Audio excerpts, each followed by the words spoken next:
स्वागत है आपका स्कॉलरशिप ले लो में।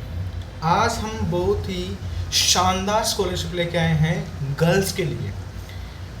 और अभी ये लॉन्च हुई है और इसकी लास्ट डेट है 3 नवंबर 2025। इसलिए काफ़ी टाइम है आपके पास इसको भरने का। इसको जल्दी से जल्दी अप्लाई करें। लड़कियों के लिए स्कॉलरशिप होने वाली है। कौन से साइंस प्रोग्राम में जो इनरोल है उन लड़कियों के लिए ये स्कॉलरशिप होने वाली है। किसके द्वारा है ये? L'Oreal for young women in science programme. किसकी तरफ से? लॉरियल फाउंडेशन की तरफ से ये स्कॉलरशिप 12th पास के लिए है। और जो हायर एजुकेशन परस्यू करना चाहती है उनके लिए स्कॉलरशिप होने वाली है। तो गर्ल्स के लिए बहुत ही अच्छी अपॉर्चुनिटी है। इसलिए इसको जल्दी से जल्दी इसका क्या करें, फॉर्म भरें। ठीक है, देख लेते हैं इसकी eligibility criteria, documents and benefits के बारे में। तो सबसे पहले इसकी लास्ट डेट ध्यान रखें, 3 नवंबर 2025 इसकी लास्ट डेट है। अब ये जो है स्कॉलरशिप जो है दो ग्रुप्स को दी जाएगी। एक यूजी जो अंडर ग्रेजुएशन कर रहे हैं और दूसरी होगी पीजी एंड पीएचडी करने वाले ग्रुप्स के लिए। जो यूजी कर रहे हैं और पीजी या पीएचडी कर रहे हैं वो केवल फीमेल स्टूडेंट होनी चाहिए। ठीक है, तो फीमेल स्टूडेंट को ये दोनों दी जाएगी। उसके बाद में अगर यूजी के लिए आप अप्लाई कर रहे हो, यूजी वाली स्कॉलरशिप के लिए अप्लाई कर रहे हो, तो क्लास 12th जो है साइंस स्ट्रीम में होनी चाहिए आपकी। और क्लास 12th में कितने बने होने चाहिए आपके? मिनिमम 85% आपके जो है बने हुए होने चाहिए। ठीक है, और पीजी और पीएचडी कोर्स कर रहे हो तो पीजी और पीएचडी कोर्स कर रहे हो और आप स्कॉलरशिप चाहते हैं तो आपके यूजी कोर्स में जो यूजी अंडर ग्रेजुएशन कोर्स किया होगा उसके कंबाइंड जो परसेंटेज है वो मिनिमम 60% आपके जो है होने चाहिए। इस चीज़ का ध्यान रखिए। उसके अलावा चाहे आप यूजी के लिए अप्लाई करो चाहे पीजी पीएचडी वाली स्कॉलरशिप के लिए अप्लाई करो, आपकी एनुअल फैमिली इनकम कितनी होनी चाहिए? 6 लाख या 6 लाख से कम होनी चाहिए। ठीक है, इस चीज़ का ध्यान रखिए। यूजी के लिए अप्लाई कर रहे हो तो यूजी कोर्स आप कर रहे हो और किसी भी ईयर में हो, चाहे आप फर्स्ट ईयर में हो, सेकेंड ईयर में हो, थर्ड ईयर में हो, अगर 5 साल का कोर्स हो तो 4th ईयर में, 5th ईयर में हो, तो 5th ईयर वाले अप्लाई नहीं कर सकते। अगर 3 साल का कोर्स है तो 3rd ईयर वाले अप्लाई नहीं कर सकते। यानी फाइनल ईयर में अगर आप पहुंच गए हो अंडर ग्रेजुएशन कोर्स के तो आप अप्लाई नहीं कर सकते। बाकी किसी अन्य ईयर के अंदर यानी फर्स्ट ईयर में हो या सेकंड ईयर में हो तो आप अप्लाई कर सकते हो। वैसे 5 साल का कोर्स है तो आप 5वें साल में अप्लाई नहीं कर सकते। First year, second year, third year, fourth year में आप अप्लाई कर सकते हो। यानी कि कोई भी अंडर ग्रेजुएट कोर्स हो उसके किसी भी ईयर के अंदर आप अप्लाई कर सकते हो, परंतु फाइनल ईयर में नहीं होना चाहिए। और ग्रेजुएशन कोर्स कौन सा होना चाहिए? Science related. अब कौन कौन से साइंस रिलेटेड है वो आगे अपन बात करेंगे। ठीक है, तो वो साइंस रिलेटेड कोर्स कौन कौन से हो सकते हैं? अंडर ग्रेजुएशन कोर्स जो है टेक्नोलॉजी से रिलेटेड कोर्स हो सकता है, जैसे बीटेक बीई वगैरह हो सकता है। प्योर साइंस, लाइफ साइंस से रिलेटेड कोर्स हो सकता है। फार्मा से रिलेटेड कोई अंडर ग्रेजुएशन या पीजी कोर्स हो सकता है। लाइफ साइंस से रिलेटेड हो सकता है। कॉस्मेटिक साइंस से, कॉस्मेटोलॉजी से रिलेटेड कोर्स हो सकता है। मेडिसिन से रिलेटेड यानी एमबीबीएस हो गया।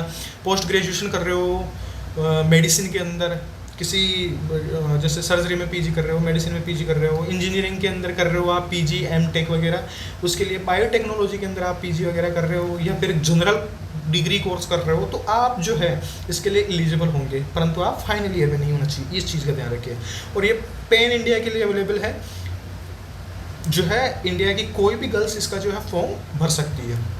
उसके बाद अगर आप अंडर ग्रेजुएट कोर्स वाले स्कॉलरशिप में फॉर्म भर रहे हैं तो आपको जो है 62,500 का क्या दिया जाएगा, बेनिफिट दिए, इतनी स्कॉलरशिप आएगी। पर ये डिपेंड करती है कि आपने ट्यूशन फीस वगैरह, हॉस्टल फीस, अदर एक्सपेंसेस कितने हुए उस पर डिपेंड करती है। उस हिसाब से ये 62,000 रुपये दी जाती है। मैक्सिमम 62,000 रुपये तक दी जाएगी। अगर आपकी फीस इससे कम है तो वो कम दिया जाएगा। ठीक है, इससे ज़्यादा है तो भी आपको 62,500 रुपये दिए जाएंगे। ठीक है, और पीजी और पीएचडी कोर्सेज के लिए 1 लाख रुपए तक की स्कॉलरशिप दी जाती है। ठीक है, तो इन एलिजिबिलिटी क्राइटेरिया का विशेष तौर पर ध्यान रखिए। ठीक है, उसके बाद साइंस रिलेटेड फील्ड की गर्ल्स के लिए दी जाएगी। तो साइंस रिलेटेड फील्ड के अंदर कौन कौन सी होगी? प्योर साइंस के अंदर हो, कोई लाइफ साइंस के अंदर है, अप्लाइड साइंस में engineering, medicine, cosmetology, cosmetic science, pharmacology, इन सभी सब्जेक्ट के अंदर आप जो है ग्रेजुएशन या पीजी या पीएचडी करते हुए होने चाहिए। अब कौन कौन से डॉक्यूमेंट्स इसके लिए रिक्वायर होंगे वो डॉक्यूमेंट्स की बात कर लेते हैं। सबसे पहले प्रूफ ऑफ आइडेंटिटी आपको प्रस्तुत करना होगा। जैसे आधार कार्ड दे सकते हो, वोटर आईडी कार्ड लगा सकते हो, ड्राइविंग लाइसेंस आप इसके लिए दे सकते हो। तो प्रूफ ऑफ आइडेंटिटी होता है इंडिया के अंदर। प्रूफ ऑफ एड्रेस, इन चीज़ों, पासपोर्ट, आधार कार्ड, वोटर आईडी, ये दे सकते हो प्रूफ ऑफ आइडेंटिटी और एड्रेस की जगह। उसके बाद self attested copy of parent income proof, parents के इनकम प्रूफ, इनकम सर्टिफिकेट कैसे होता है? अगर आप गवर्नमेंट बॉडी अगर आप गवर्नमेंट सर्वेंट हो तो आपकी सैलरी स्लिप आती है form number 16। ITR form return, ITR tax return जो भरते हैं वो अपलोड कर सकते हो। सैलरी स्लिप अपलोड कर सकते हो अगर आप किसी कंपनी के अंदर करते हो जॉब। उसके अलावा फार्मर वगैरह ये कोई अदर बिजनेस करते हैं तो गवर्नमेंट तहसीलदार एसडीएम जो है इसको वो आय प्रमाण पत्र बनाता है, इनकम सर्टिफिकेट बनाता है, तो वो आप अपलोड करोगे, परंतु उसको सेल्फ अटेस्टेड करके आपको अपलोड करना है। सेल्फ अटेस्टेड यानी सिग्नेचर करके अपलोड करना है। उसके बाद में जो है क्लास 10th और क्लास 12th की ओरिजिनल मार्कशीट की फ़ोटो आपको अपलोड करनी है। उसके बाद में प्रीवियस ईयर की मार्कशीट, जैसे आप यूजी के लिए अप्लाई कर रहे हो, यूजी फर्स्ट ईयर में एडमिशन लिया है तो आपको 12th की मार्कशीट अपलोड करनी है। सेकंड ईयर में हो तो फर्स्ट ईयर की मार्कशीट अपलोड करनी है। सेकंड ईयर में हो तो फर्स्ट ईयर की मार्कशीट क्या करनी है, थर्ड ईयर में हो तो सेकंड ईयर की मार्कशीट अपलोड करनी है। वैसे ही अगर आप पीजी कोर्स में हो तो पीजी कोर्स में हो तो जो है आपको यूजी ग्रेजुएशन की थी जो आपने, उसकी कंबाइंड मार्कशीट आपको अपलोड करनी है। ठीक है, तो प्रीवियस जो भी कुछ किया है आपने, पीएचडी से प्रीवियस जो भी किया है, पीजी से प्रीवियस जो भी किया है, यूजी से जो भी प्रीवियस किया है, उसकी मार्कशीट आपको अपलोड करनी है। ठीक है, उसके बाद प्रूफ ऑफ एडमिशन आपको प्रोवाइड करवाना पड़ेगा करंट इंस्टीट्यूशन की, मैंने इस इंस्टीट्यूशन में एडमिशन ले लिया है और इस इंस्टीट्यूशन में पढ़ रहा हूँ। तो आप इसके लिए अलॉटमेंट लेटर अपलोड कर सकते हो, अलॉटमेंट लेटर। दूसरी चीज़ आप क्या कर सकते हो, कॉलेज की आईडी कार्ड अपलोड कर सकते हो, या देखो आईडी कार्ड अपलोड कर सकते हो कॉलेज का, या फिर आप जो है बोनाफाइड सर्टिफिकेट कॉलेज से आप लिखवा सकते हो। प्रिंसिपल के पास जाके बोलोगे सर मेरे को ये स्कॉलरशिप के लिए अप्लाई कर रहा हूँ, इसके लिए बोनाफाइड सर्टिफिकेट दे दो, तो बोनाफाइड सर्टिफिकेट आप अपलोड कर सकते हो। ठीक है, तो ये प्रूफ ऑफ एडमिशन में आपको ये अपलोड करना है। उसके बाद एक्सपेंसेस रिसिप्ट, करंट जो आपने इस साल जो एडमिशन लिया है, जैसे आप फर्स्ट ईयर में हो तो फर्स्ट ईयर के जो जो भी एक्सपेंसेस हुए, फर्स्ट ईयर में हो जैसे आप, तो कौन कौन से एक्सपेंसेस हुए होंगे, आपने ट्यूशन फीस भरी होगी, ट्यूशन फीस भरी होगी। अगर आप हॉस्टल में रहते हो तो हॉस्टल फीस भरी होगी। आपने कुछ बुक्स भी ली होगी तो स्टेशनरी की फीस, कुछ बुक्स ली होगी तो बुक्स की फ़ीस। उसके अलावा आप जो है लैपटॉप मोबाइल कुछ लिया होगा उस साल उस पढ़ने के लिए, उसकी फ़ीस, यूनिफॉर्म की फ़ीस, मेस जो कर रहे हो उसकी फ़ीस, अगर कोई एग्ज़ाम फॉर्म वगैरह भरा है तो उसकी फ़ीस, वो सभी की रिसिप्ट आपको संभाल के रखनी है और वो सभी की रिसिप्ट की जो है आपको फ़ोटो करके आपको अपलोड करनी है। कई स्कॉलरशिप में क्या होता है, केवल ट्यूशन फीस आपको दी जाती है स्कॉलरशिप के तौर पर, लेकिन ये लोरियल यंग वुमेन स्कॉलरशिप जो है इसमें आपको जो है ट्यूशन फीस के साथ साथ अदर जो एक्सपेंसेस हुए हैं आपके, वो भी आपको क्या दिए जाएंगे, उसकी भी स्कॉलरशिप दी जाएगी। ठीक है, उसके बाद certificate for science related extra curriculum activity, ये एप्लीकेबल है अगर आपने कुछ साइंस से रिलेटेड फील्ड के अंदर कुछ एक्स्ट्रा करिकुलर एक्टिविटी की हो, जैसे आप किसी रिसर्च में पार्टिसिपेट किया हो, या फिर कहीं पे जो है सेमिनार वगैरह होते हैं वो अटेंड किया हो, उसका सर्टिफिकेट हो, या फिर आप जो प्रदर्शनी लगती है उसमें गए हो, आपका कोई प्रोजेक्ट सबमिट हुआ, वो चीज़ें आप अपलोड कर सकते हो। परंतु ये एप्लीकेबल है, मतलब कर भी सकते हो, नहीं भी कर सकते हो, नहीं हो तो नहीं करना है।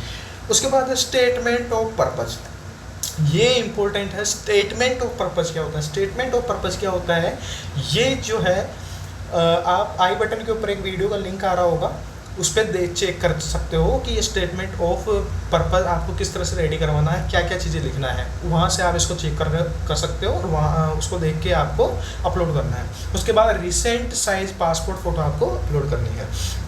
दूसरी चीज़ आपको ध्यान रखनी है कि अगर आपका जो प्रीवियस ईयर का सेमेस्टर या प्रीवियस ईयर का जो क्लास है, प्रीवियस ईयर की रिज़ल्ट अगर आपका अभी तक नहीं आया है तो उससे पहले का आप अपलोड कर सकते हो। फॉर एग्जांपल आप सेकेंड ईयर में हो और आपका फर्स्ट ईयर का अभी रिज़ल्ट नहीं आया है, फर्स्ट ईयर का रिज़ल्ट नहीं आया है, तो आप क्या कर सकते हो, ट्वेल्थ का जो है रिज़ल्ट अपलोड कर सकते हो। प्लस आपको एक सेल्फ डिक्लेरेशन अपलोड करना पड़ेगा जिसमें आप ये लिखोगे कि मैं अभी सेकेंड ईयर में हूँ और मेरा फर्स्ट ईयर का जो रिज़ल्ट है वो अभी तक अनाउंस नहीं हुआ है, जब अनाउंस होगा मैं अपलोड कर दूंगी, या लड़कियों के लिए है तो कर दूंगी। उसके बाद में जो है कॉलेज से भी ये लिखवा लेना कि जो है इस बच्चे का हमारी कॉलेज में ये रजिस्टर्ड है, इस कोर्स में रजिस्टर्ड है और अभी तक इसका फर्स्ट ईयर का रिज़ल्ट नहीं आया है और अभी ये सेकेंड ईयर के नियमित छात्रा के रूप में है, और जो है जब भी रिज़ल्ट आएगा ये आपको प्रोवाइड करा देगी और आपको स्कूल या जो कॉलेज है उसके आपको सील और प्रिंसिपल के साइन करवा लेने हैं और उसके बाद में अपलोड कर देनी है। तो आपको ट्वेल्थ की भी करना है प्लस सेल्फ डिक्लेरेशन भी आपको अपलोड करना पड़ेगा, ठीक है, ताकि उनको पता लग जाए। उसके बाद में मैंने पहले ही बता दिया था कि ट्यूशन फीस के अलावा एडमिशन फीस, एग्ज़ाम फीस, इन सब की फीस रिसिप्ट आपको अपलोड करनी है। Hostel fees, mess fees, uniform fees, कोई डिवाइस लिया है, रिसर्च वर्क में कुछ आपकी फ़ीस लगी है, तो वो सारी फ़ीस को आपको अपलोड करना है, उसके बेसिस पे आपको स्कॉलरशिप दी जाएगी। उसके अलावा इंपॉर्टेंट बात है, बडी फॉर स्टडी जो है एक वेबसाइट है जिसके थ्रू ये फॉर्म भरने में आएगा, तो उसके बच्चे और लोरियल इंडिया के अंदर जो एम्प्लॉय हैं उनके बच्चे इसके लिए एलिजिबल नहीं है। इसका भी रीज़न होता है, अगर इनको एलिजिबल कर देंगे तो ये अपने बच्चों को जो है प्रायोरिटी दे के उनको स्कॉलरशिप दिलवा सकते हैं, तो इस चीज़ से बचने के लिए इनको एलिजिबल नहीं माना गया। तो ये डॉक्यूमेंट्स आपको रेडी रखने हैं, ठीक है। उसके बाद में आपको अप्लाई कहाँ करना है, बडी फॉर स्टडी वेबसाइट के ऊपर। इस पर अकाउंट कैसे बनाते हैं वो आई बटन पे आप जो है क्लिक करके देख सकते हैं कि इसका अकाउंट कैसे बनाते हैं और किस तरह से इसका फॉर्म भरना है, वो अपन नेक्स्ट वीडियो के अंदर देखेंगे, ठीक है। या फिर आप चैनल की प्लेलिस्ट में जाके स्कॉलरशिप ले लो के नाम से यूट्यूब पे भी सर्च कर सकते हैं, आपको इसकी वीडियो मिल जाएगी। तो इस तरह से आपको इसका फॉर्म भरना है और जल्दी से जल्दी भरे, जितना जल्दी भरोगे उतना ही ज़्यादा आपको मिलने के चांसेस रहेगा। गर्ल्स के लिए सबसे बेस्ट स्कॉलरशिप ये होने वाली है जो साइंस प्रोग्राम के अंदर यूजी, पीजी या पीएचडी कोर्स का, ठीक है।